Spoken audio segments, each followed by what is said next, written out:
Hello friends, कैसे हो आप सभी लोग। आज के इस वीडियो में आप सभी लोगों को बोर्ड परीक्षा में एक क्वेश्चन पूछा जाता है कि जनसंख्या वृद्धि की समस्या और समाधान पर निबंध, या आपको लिखना पर्यावरण प्रदूषण की समस्या पर निबंध। देखिए, बोर्ड परीक्षा में ऐसे आपका क्वेश्चन पूछा जाता है। प्रश्न संख्या 9, निम्नलिखित में से किसी एक विषय पर निबंध लिखिए, जो कि आपका 5 निबंध दे देगा। पाँचों में से किसी एक का लिखना रहेगा, जो कि 7 नंबर का बोर्ड परीक्षा में आता है। 7 नंबर का निबंध आपके बोर्ड परीक्षा में पूछा जाता है। तो इस निबंध को, पर्यावरण प्रदूषण की समस्या और समाधान को, निबंध को मेरे भी बोर्ड एग्जाम में आया था। ये वेरी वेरी इंपॉर्टेंट क्वेश्चन है कि पर्यावरण प्रदूषण की समस्या और समाधान पर निबंध लिखिए। तो यहाँ पर हमने देखिए किस प्रकार लिखा है कि प्रश्नोत्तर संख्या 29, किसी किसी में प्रश्नोत्तर संख्या 29 दे देता है, किसी में प्रश्नोत्तर संख्या 9 दे देता है। तो उसी प्रकार आपको लिखना है। आई होप आपको समझ में आ गया होगा कि क्या लिखना है। इस प्रकार देखिए क्वेश्चन पूछ लिया कि निम्नलिखित में से किसी एक विषय पर निबंध लिखिए। स्वच्छ भारत अभियान, विज्ञान वरदान या अभिशाप, पर्यावरण प्रदूषण की समस्या और समाधान। तो आपको तीसरा लिखना है, पर्यावरण प्रदूषण की समस्या और समाधान पर क्या लिखना है, निबंध लिखना है। आई होप आपको क्लियर हो गया होगा किस किस पर हमें निबंध लिखना है। आइए देखते हैं।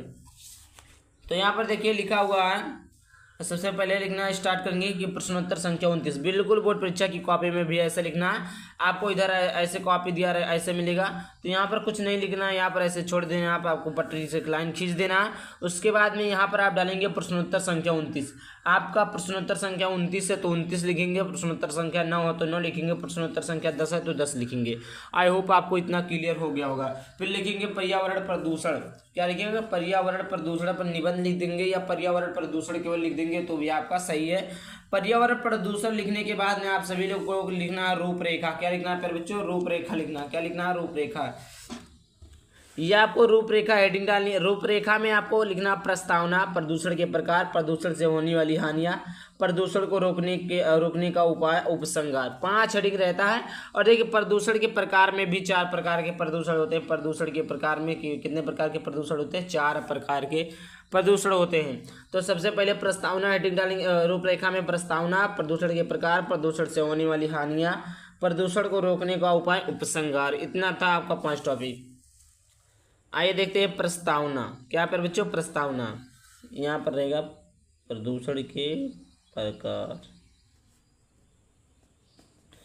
प्रस्तावना, प्रदूषण विश्व की एक सबसे बड़ी समस्या है जो कम होने की बजाय प्रतिदिन बढ़ती जा रही है। देखिए प्रदूषण विश्व की, एक देश की नहीं कि केवल इंडिया की सबसे बड़ी समस्या है, पूरे विश्व की सबसे बड़ी समस्या। और देखिए जितना ही प्रदूषण बढ़ रहा है, प्रदूषण देखिए कम होने के बजाय, प्रदूषण कम होने की बजाय बढ़ती जा रही है। क्यों बढ़ती जा रही है? नए नए वाहन का उपयोग किया जा रहा है, नई नई चीज़ें आ रही है, नई नई गाड़ियाँ निकल रही है, नई नई कारखाने निकल रहे हैं। तो वहाँ से क्या होता है कि वहाँ से प्रदूषण फैलता है। तो कम होने की बजाय प्रतिदिन बढ़ती जा रही है। प्रदूषण की वजह से पृथ्वी पर मौजूद सभी जीव जंतुओं को विभिन्न प्रकार की घातक बीमारियों का सामना करना पड़ रहा है। मतलब जितने भी प्रजातियाँ हैं, जितने भी व्यक्ति हैं, जितने भी जीव जंतु हैं, जितने भी मनुष्य हैं, उनको इस पृथ्वी पर जितने भी लोग मौजूद हैं, उनको ये घातक बीमारियों का सामना करना पड़ रहा है। बहुत सारे लोगों को मलेरिया हो रहा है, किसी को ये हो रहा है, किसी को हो रहा है। आप अभी चले जाइए 30 से 40 साल पहले, जहाँ पर कुछ नहीं था, जहाँ पर फैक्ट्रियाँ नहीं थी, जहाँ पर कोई चीज़ें नहीं थी, वहाँ पर बीमारियाँ बहुत कम होती थी। लेकिन आजकल बीमारियों की संख्या, बीमारियों के नाम इतने बढ़ गए। क्यों बढ़ गए? क्योंकि पर्यावरण प्रदूषण के कारण ही सब हुए हैं। प्राकृतिक संतुलन में भी प्रदूषण के कारण दोष पैदा हो। प्राकृतिक प्रदूषण मतलब प्राकृतिक के संतुलन में पेड़ को काट दिए जा रहे हैं, फैक्ट्री बनाए जा रहे हैं। प्राकृतिक संतुलन में भी क्या हो रहा है? दोष पैदा हो रहा है। प्राकृतिक संतुलन भी अच्छे से नहीं है। अगला टॉपिक है प्रदूषण के प्रकार। प्रदूषण 3 प्रकार के होते हैं। प्रदूषण 3 प्रकार का होता है। पहला है जल प्रदूषण, वायु प्रदूषण, ध्वनि प्रदूषण, मृदा प्रदूषण।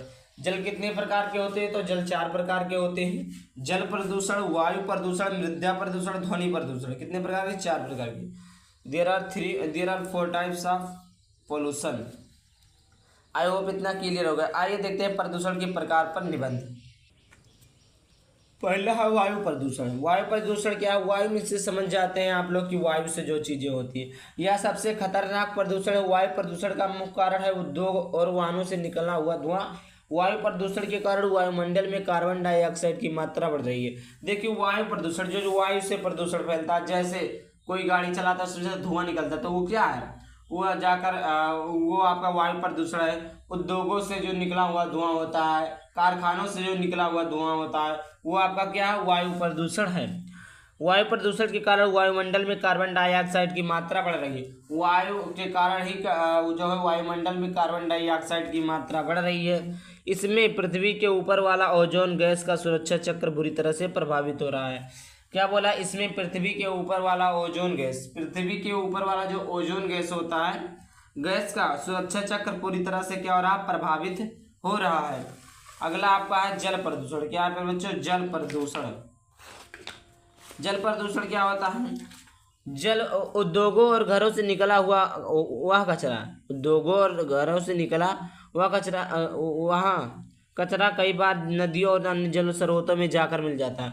आप जानते हैं कि उद्योग मतलब जो होता है, कारखानों में से जो कचरा होता है, घरों में से जो कचरा होता है, साफ सफाई के बाद जो होता है निकलता है, तो वो क्या होता है, आप लोग जाकर तालाब में, नदी में ले जाकर बहा देते हैं, नाली में बहा देते हैं, तो नाली के माध्यम से वह जलों में मिल जाता है, तालाब में मिल जाता है, जिसके कारण जल प्रदूषण होता है। इसके कारण जो होता है, जल प्रदूषण के कारण अनेक बीमारियां पैदा होती है। आप लोगों ने देखा होगा कि अगर कहीं पर ज़्यादा कचरा रखा है, साफ सफाई नहीं है, तो वहाँ पर बहुत सारे मच्छर पड़ जाते हैं, जिसके कारण डेंगू, मलेरिया, टाइफाइड का शिकार हो जाते हैं। तो यही बोला है कि उद्योगों और घरों से निकला हुआ कचरा कई बार जाकर जो होता है नदियों में मिल जाता है, जिसके कारण जल प्रदूषण हो जाता है। इसी के कारण बहुत सारी बीमारियां उत्पन्न होती है। आगे बात करते हैं मृदा प्रदूषण क्या होता है।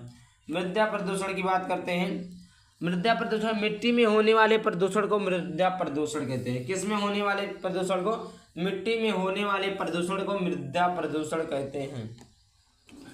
मिट्टी में होने वाले यह मुख्यतः खेती में अत्यधिक कीटनाशक का उपयोग करने से या ऐसे पदार्थ जिसमें मृदा नहीं होना चाहिए उसके मिलाने पर होता है। देखिए बहुत सारे लोग क्या होते हैं, जब मिट्टी में होने वाले प्रदूषण को, अब कोई पूछे मृदा प्रदूषण किसे कहते हैं, तो आप बोलेंगे मिट्टी में होने वाले प्रदूषण को मृदा प्रदूषण कहते हैं। तो देखिए कई बार क्या होता है कि बहुत सारे लोग नहीं जानते हैं कि कौन सी दवा मिलानी चाहिए, या बहुत सारे लोग नहीं जानते हैं कि इसमें कितना खाद्य पदार्थ मिलाना चाहिए। तो ऐसे यह मुख्यतः खेती में अत्यधिक कीटनाशक, कीट लग जाते हैं तो उसके मिटाने के लिए कि इसको मिटा देंगे, तो अत्यधिक कीटनाशक का उपयोग करने से या ऐसे पदार्थ जिसमें मृदा में नहीं होना चाहिए उसके मिलाने पर होता है, मिलाने पर होता है। शहरीकरण और औद्योगिकीकरण बढ़ने से मृदा प्रदूषण भी बढ़ रहा है। इतना आई होप क्लियर हो गया होगा। लास्ट जो है प्रदूषण के प्रकार में आपका लास्ट है, उसके बाद में आपका और टॉपिक है। अगला आपका ध्वनि प्रदूषण। ध्वनि प्रदूषण किसी भी प्रकार के अनुपयोगी है, यहाँ पर उपयोगी लिख लीजिएगा आप लोग, अनुपयोगी ध्वनि प्रदूषण किसी भी प्रकार के अनुपयोगी ध्वनि को कहते हैं।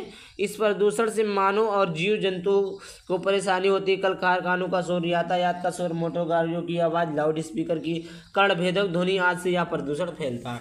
अब देखिए ध्वनि प्रदूषण क्या होता है। ध्वनि प्रदूषण किसी भी प्रकार के अनुपयोगी ध्वनि को कहते हैं। देखिए ध्वनि प्रदूषण में जैसे हो गया मोटर गाड़ियों की आवाज़, मोटर गाड़ी जब दारन दबाते हैं, बुलेट में जो लगा रहता है लाउड स्पीकर, उसकी आवाज़ हो गई। उसके बाद में आप लोग डीजे की आवाज़ देखते हैं, उसकी आवाज़ हो गई। उसके बाद में क्या बोला है, उसके बाद में कारखानों की आवाज़ हो गई, यातायात का शोर, मोटर गाड़ियों की आवाज़, लाउड स्पीकरों का कर्णभेदक ध्वनि, ये सब क्या है, ध्वनि प्रदूषण है। तो आई होप ध्वनि प्रदूषण क्लियर हो गया होगा कि जो भी आवाज़ें होती है वो सब ध्वनि प्रदूषण के अंतर्गत आती है। आइए देखते हैं अगला देखिए प्रदूषण से होने वाली हानियाँ। प्रदूषण के कारण मानव के स्वस्थ जीवन को खतरा पैदा हुआ है। प्रदूषण के कारण मानव खुली हवा में लंबी सांस लेने के लिए तरस रहा है। प्राकृतिक संतुलन पैदा हो रहा है। कई तरह के जीव, यहाँ पर जीव नहीं रहेगा, जीव है यहाँ पर, जीव और प्रजातियां प्रदूषण के कारण विलुप्त होने के कगार पर है। आई होप समझ में आ गया होगा कि प्रदूषण के से होने वाली क्या है, प्रदूषण से होने वाली हानियाँ। प्रदूषण के कारण मानव के स्वस्थ जीवन को खतरा पैदा हुआ है। प्रदूषण के कारण मानव खुली हवा में लंबी सांस लेने के लिए तरस रहा है। प्राकृतिक संतुलन पैदा हो रहा है। कई तरह के जीव और प्रजातियां प्रदूषण के कारण विलुप्त होने के कगार पर हैं।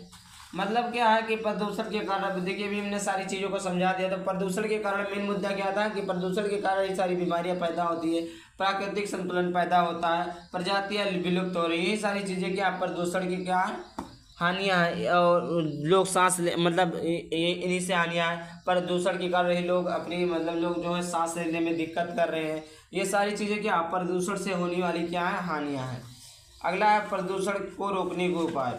प्रदूषण को रोकने के उपाय, प्रदूषण कम करने के लिए हमें लोगों में जागरूकता पैदा करनी चाहिए।